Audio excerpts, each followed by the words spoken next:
എൻ്റെ പുതിയ വീഡിയോയിലേക്ക് സ്വാഗതം. ഈ പ്രാവശ്യത്തെ എൻ്റെ വീഡിയോ വൈൽഡ് ലൈഫുമായി ബന്ധപ്പെട്ടതല്ല. നമ്മൾ പണ്ട് കാലത്ത് പുസ്തകങ്ങളിലൂടെ കേട്ടറിയുകയും സിനിമകളിലൂടെ കണ്ടറിയുകയും ചെയ്ത കൽക്കത്തയുടെ കഥയാണ് ഈ വീഡിയോയിലൂടെ ഞാൻ നിങ്ങളുമായി പങ്കുവയ്ക്കാൻ ആഗ്രഹിക്കുന്നത്. ഈ വീഡിയോ തുടങ്ങുമ്പോൾ തന്നെ കാണിച്ചത് ഞാൻ കൽക്കട്ടയിൽ താമസിച്ച ഹോട്ടലിൻ്റെ വീഡിയോ ആണ്. കൽക്കത്തയിൽ തന്നെ നമുക്ക് രണ്ട് തരം സ്ഥലങ്ങൾ കാണാൻ കഴിയും.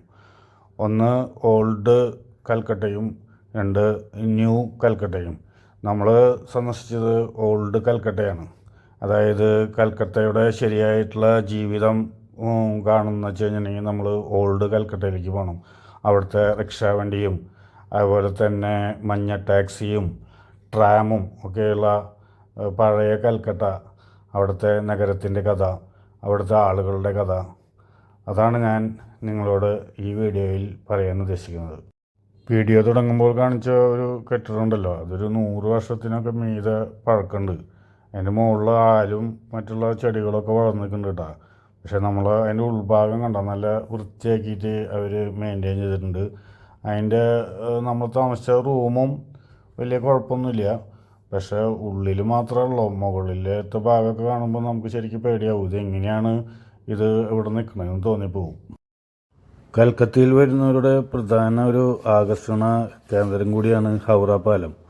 കൽക്കത്തയെയും ഹൗറയെയും ബന്ധിപ്പിച്ചുകൊണ്ട് ഹുഗ്ലി നദിക്ക് കുറുകെയുള്ള ഒരു പാലമാണ് ഹൗറ ബ്രിഡ്ജ്.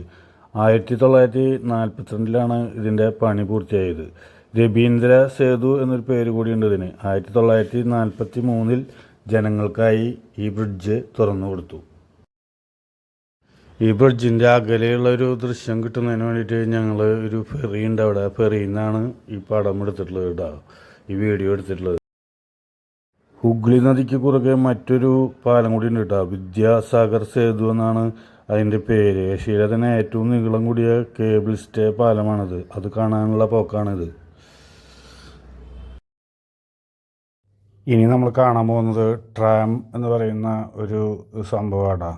എന്താണ് ട്രാം എന്ന് ചോദിച്ചിട്ടുണ്ടെങ്കിൽ, എന്താ പറയുക, നമ്മുടെ റോട്ടിലൂടെ ചെറിയ റെയിൽ പാളമൊക്കെ പോലുള്ളൊരു സംവിധാനത്തിൽ ഓടുന്ന ബസ്സാണോ എന്ന് ചോദിച്ചാൽ ബസ്സല്ല, ട്രെയിനാണോ എന്ന് ചോദിച്ചാൽ ട്രെയിനല്ല എന്ന് പറയുന്നൊരു സംഭവമാണ് ഈ ട്രാം എന്ന് പറയുന്നത്. ഇതിപ്പോൾ ഇന്ത്യയിൽ കൽക്കട്ടയിൽ മാത്രമുള്ള കേട്ടോ. അപ്പോൾ നമ്മളതിൽ കയറാനുള്ള പരിപാടിയാണ്.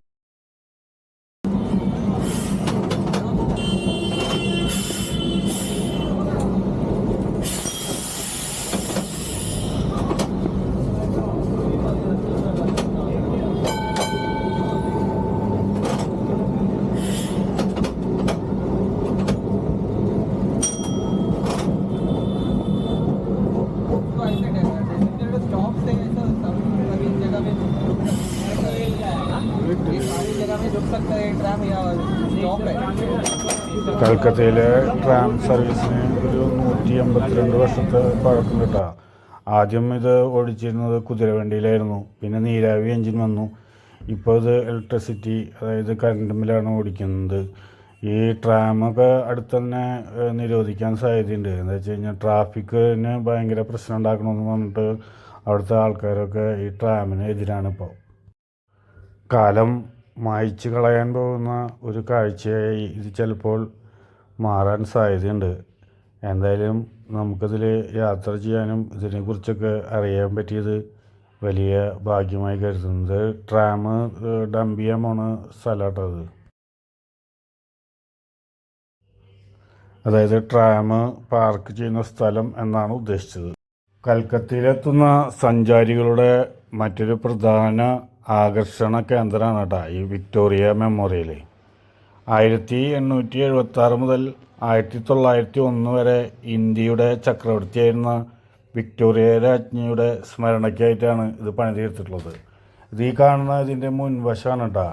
ഇതവിടുത്തെ ഗവൺമെൻറ് ഒരു വണ്ടി കൊണ്ടുവന്നിട്ട് കഴുകി വൃത്തിയാക്കണം. അതാണ് ഇപ്പോൾ നമ്മൾ 64 ഏക്കറിലാണ് ഇത് സ്ഥിതി ചെയ്യുന്നത്.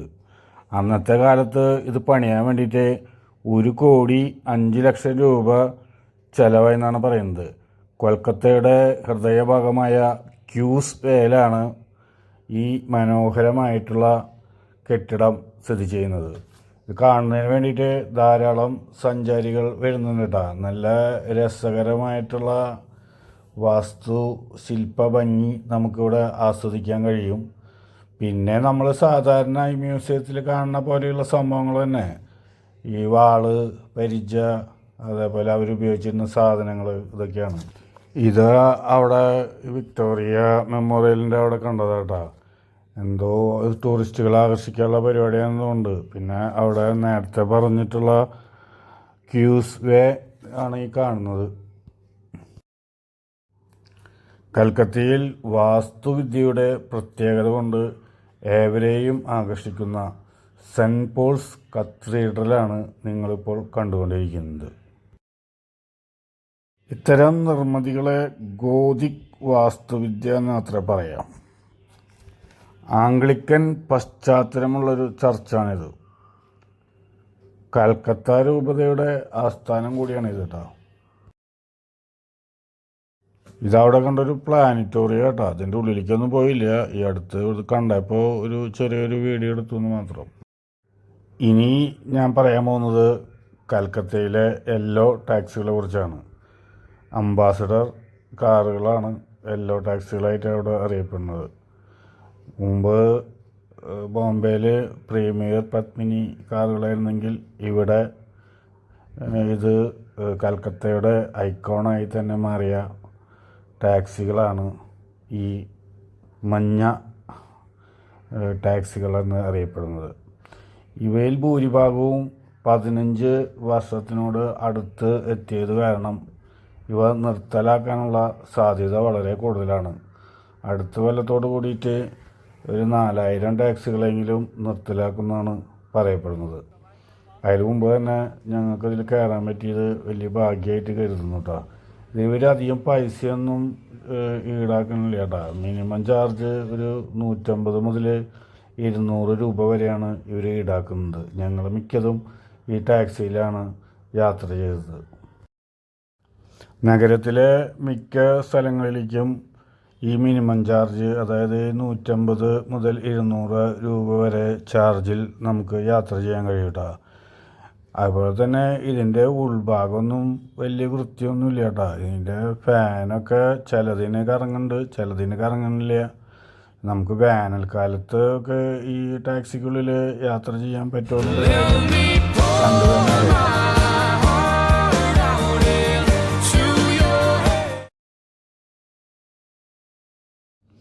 ഹൗറ ബ്രിഡ്ജിന് താഴെയുള്ള ഒരു പൂ മാർക്കറ്റാണ് കേട്ടത്. രാവിലെ വരികയാണെന്ന് വെച്ച് കഴിഞ്ഞിട്ടുണ്ടെങ്കിൽ ഇവയുടെ വിപണനം ഒക്കെ നമുക്ക് ധാരാളമായിട്ട് കാണാൻ പറ്റും.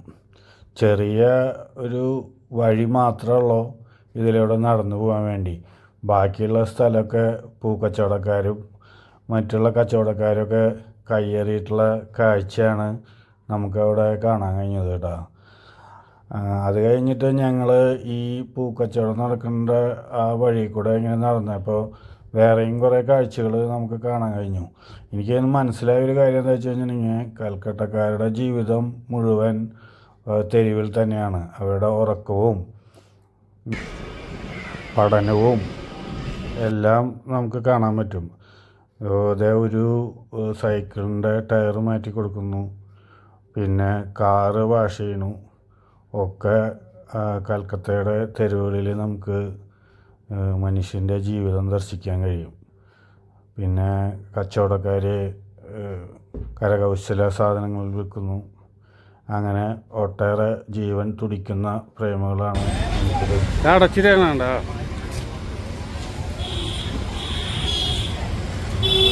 നേരത്തെ കാണിച്ചതൊരു മദ്യ ഷാപ്പാട്ടാ. അതിൻ്റെ പ്രത്യേകത എന്താ വെച്ച് കഴിഞ്ഞിട്ടുണ്ടെങ്കിൽ അവിടെ ഫുള്ള് ഷട്ടർ ഇട്ട് അതിൻ്റെ ഉള്ളിലാണ് അവരിയ്ക്കുന്നത്. ഞാൻ അവരോട് ചോദിച്ചു, എന്താണ് നിങ്ങൾ ഇതിൻ്റെ ഉള്ളിലിരിക്കുന്നത് ചോദിച്ചപ്പോൾ അവർ പറഞ്ഞത് അവരുടെ സേഫ്റ്റിക്ക് വേണ്ടിയിട്ടാണ്. അപ്പോൾ അത് തുറന്നു കഴിഞ്ഞിട്ടുണ്ടെങ്കിൽ ചിലപ്പോൾ ആൾക്കാരെ ആക്രമിക്കാനും ഒക്കെ സാധ്യതയുണ്ടെന്നാണ് എനിക്കതിൽ നിന്ന് മനസ്സിലായത്. ഞങ്ങൾ പിന്നെ സന്ദർശിച്ച ഒരു സ്ഥലമായിട്ടത് ദക്ഷിണേശ്വർ കാളി ടെമ്പിൾ എന്നാണ് അതിൻ്റെ പേര്. ഞങ്ങൾ മെട്രോയിലാണ് ഇത് കാണാൻ വേണ്ടി വന്നത്. അങ്ങനെ കൽക്കത്ത മെട്രോയിലും കയറാൻ വേണ്ടി സാധിച്ചു. ഹുഗ്ലി നദിയുടെ കിഴക്കൻ തീരത്തത്ര ഇത് സ്ഥിതി ചെയ്യുന്നത്. 19-ാം നൂറ്റാണ്ടിൻ്റെ മധ്യത്തിലായിട്ട് ആണ് ഇത് നിർമ്മിച്ചതെന്ന് കരുതപ്പെടുന്നു.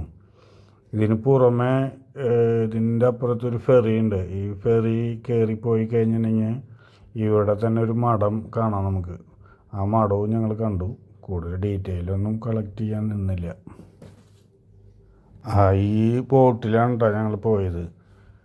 അതുപോലെ തന്നെ അവിടെ നിന്ന് തിരിച്ചു വന്നത് ഈ ഓട്ടോറിക്ഷയിലായിരുന്നു. ഈ ഓട്ടോറിക്ഷയ്ക്ക് ഒരു പ്രത്യേകതയുണ്ട്. നമ്മുടെ അടുത്ത പോലെയല്ല, അങ്ങോട്ടും ഇങ്ങോട്ടും മുഖത്തോട് മുഖം നോക്കിയിരിക്കാവുന്ന സീറ്റുകളാണ് നമുക്ക് കാണാൻ പറ്റിയത്. ഇത്തിരിയും കൂടി സൗകര്യം ഉണ്ടെന്ന് തോന്നുന്നുണ്ട് അവരുടെ ഓട്ടോറിക്ഷയ്ക്ക്. നമ്മുടെ അടുത്തേക്കാളും കൂടുതൽ സൗകര്യമുള്ളത് പോലെ തോന്നി എനിക്ക്.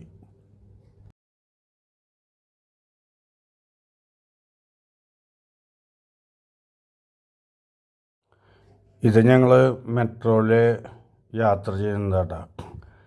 അങ്ങനെ ഇന്ത്യയിലെ പുരാതനമായ മെട്രോ യാത്രയും കൂടി ഞങ്ങൾ ആസ്വദിച്ചു. പിന്നെ അടുത്ത ദൃശ്യത്തിൽ കാണുന്നത് അവിടുത്തെ ബസ്സാണ് കേട്ടോ. ആ ബസ്സിൽ ഞങ്ങൾ കയറിയൊന്നുമില്ല, എന്തായാലും കണ്ടു. കൽക്കത്തയിൽ പോയി നല്ല യാത്രാ അനുഭവങ്ങൾ ഞങ്ങൾക്ക് കിട്ടി. എന്തായാലും ഈ വീഡിയോ വീക്ഷിച്ച എല്ലാവർക്കും എൻ്റെ നന്ദി, നമസ്കാരം.